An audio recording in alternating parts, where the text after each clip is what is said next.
Philippe Jachand, bonjour. Bonjour. Vous êtes président du mouvement associatif.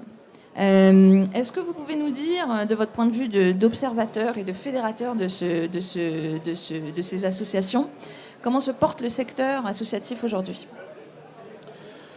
Alors, le secteur associatif aujourd'hui, si on regarde les chiffres, notamment sur les dernières années, se porte bien, même si son contexte est rendu de plus en plus difficile.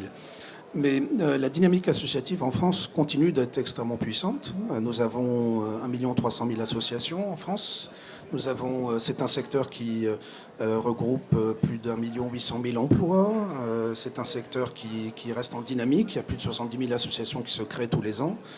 Il y a 13 millions de bénévoles qui sont engagés dans la vie associative. Un Français sur deux est concerné par les associations, est adhérent d'une association. Donc c'est un secteur qui couvre l'ensemble des domaines, l'ensemble des territoires et qui reste en dynamique extrêmement forte. Il fait face pour autant à un contexte qui est rendu difficile, notamment depuis le début du quinquennat, parce que nous avons un certain nombre de mesures aujourd'hui qui sont prises et qui réduisent d'une certaine manière les capacités d'action du monde associatif sans qu'il y ait une véritable politique de vie associative qui soit affirmée pour l'instant. Et dans ce contexte-là, quels sont les enjeux qui travaillent le secteur et quelles sont les attentes du mouvement associatif que vous représentez ? Alors, nous disons justement que nous appelons à une politique ambitieuse pour la vie associative. Cette politique peut se décliner autour de 5 grands champs, d'une certaine manière, qui concernent la réalité de nos organisations. D'abord, nous avons besoin d'une grande politique de l'engagement. Le monde associatif, c'est d'abord un monde qui est porté par l'engagement individuel, l'engagement citoyen, qui se met au service d'un projet collectif. L'engagement, c'est le bénévolat, c'est la capacité de donner un moment de son temps à une cause, à une action, à un projet. Il y a des dispositifs aujourd'hui qui permettent cet engagement, mais il y a besoin de soutenir, de renforcer, de conforter les citoyens lorsqu'ils souhaitent s'engager, y compris les salariés dans les entreprises, d'une part. Et puis le contexte devenant de plus en plus difficile, y compris quand on est responsable associatif, il faut pouvoir gérer, nous avons des responsabilités financières, juridiques, etc. Il y a besoin d'accompagnement et de formation pour les bénévoles, pour qu'ils puissent assumer également leur engagement et les risques qu'ils prennent quand ils s'engagent. Donc ça, c'est le premier point. Par rapport à ça, aujourd'hui, les moyens ne sont pas suffisants, ne sont pas à la hauteur des besoins. Il y a un deuxième sujet qui est celui du financement, bien sûr, de la vie associative. Aujourd'hui, le monde associatif a largement diversifié ses ressources financières. Donc, il est financé par les moyens publics à moins de 50% aujourd'hui. Donc, la majorité des financements associatifs proviennent de ressources diverses et notamment privées. Mais il y a un accroissement de la complexité de gestion, notamment due à cette diversification. Donc il y a besoin, d'une part, pour les financements publics, de sécuriser dans le temps les financements publics, les subventions aux associations, parce que c'est la prévisibilité des financements est fondamentale quand on gère toute entreprise, d'ailleurs, et notamment une entreprise associative. Il y a besoin d'élargir le champ de la commande publique, qui prend de plus en plus de place dans les financements publics. Donc en donnant par exemple, en étendant les contrats à plus de 3 ans, donnant du temps à l'action pour se mettre en place, en intégrant des critères sociaux, environnementaux, etc. dans la commande publique. Et puis d'accompagner, donc nous disons qu'il faut une grande politique de l'accompagnement du monde associatif pour la diversification des financements, notamment des financements privés. Il faut accompagner le secteur associatif depuis la naissance d'une organisation à sa stratégie de développement et de diversification. Et il y a besoin d'une vraie politique qui couvre l'ensemble de la chaîne, d'une certaine façon. Aujourd'hui, nous avons des dispositifs nombreux, mais qui manquent peut-être de mise en cohérence et qui, là aussi, ont des moyens faibles par rapport aux besoins en termes d'accompagnement. Donc le monde associatif vit des mutations importantes. Il faut que les pouvoirs publics accompagnent aussi et permettent, disons, un environnement favorable pour que les associations traversent ces mutations et puissent continuer à se déployer. Troisième peut-être champ, c'est celui de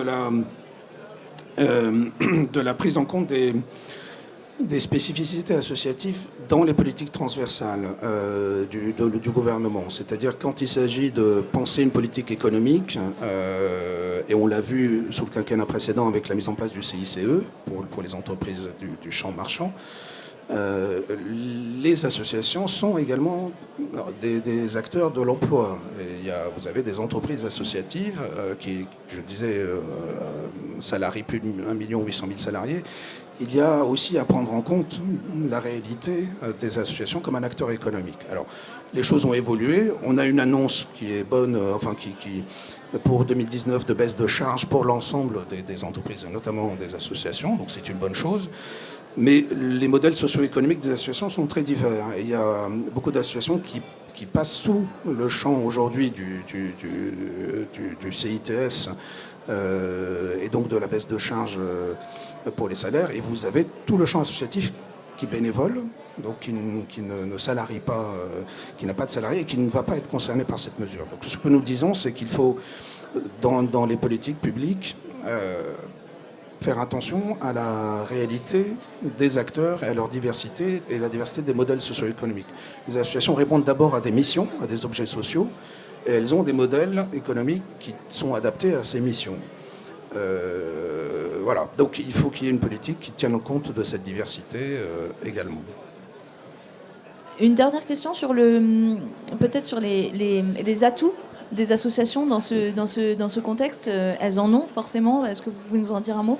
Oui, alors nous pensons effectivement que la France et le monde traversent une période de transition qu'on connaît, transition écologique, transition démographique dans certains pays, crise de confiance dans les institutions.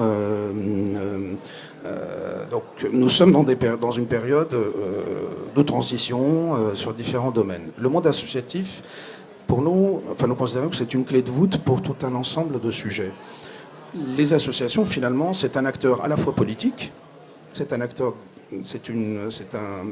d'engagement civique et politique, c'est un acteur économique, et c'est un acteur également qui fait vivre la démocratie et qui crée du lien social.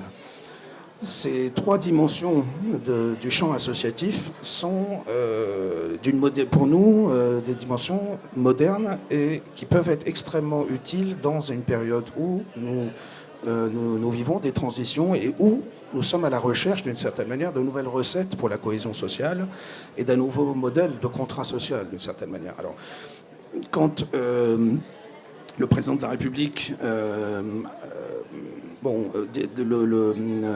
parle de la tête de cordée que représentent les entrepreneurs ou la catégorie la plus riche de la population, qui doit tirer l'ensemble vers le haut. Nous disons que, en termes de levier pour la société, l'engagement associatif, l'engagement bénévole, je disais 13 millions de bénévoles engagés, c'est également un levier fondamental pour une transition qui soit équilibrée entre croissance, développement économique et cohésion sociale et respect de la finitude des ressources finalement et donc de l'environnement. Merci beaucoup. Bonne journée. Je vous en prie, merci.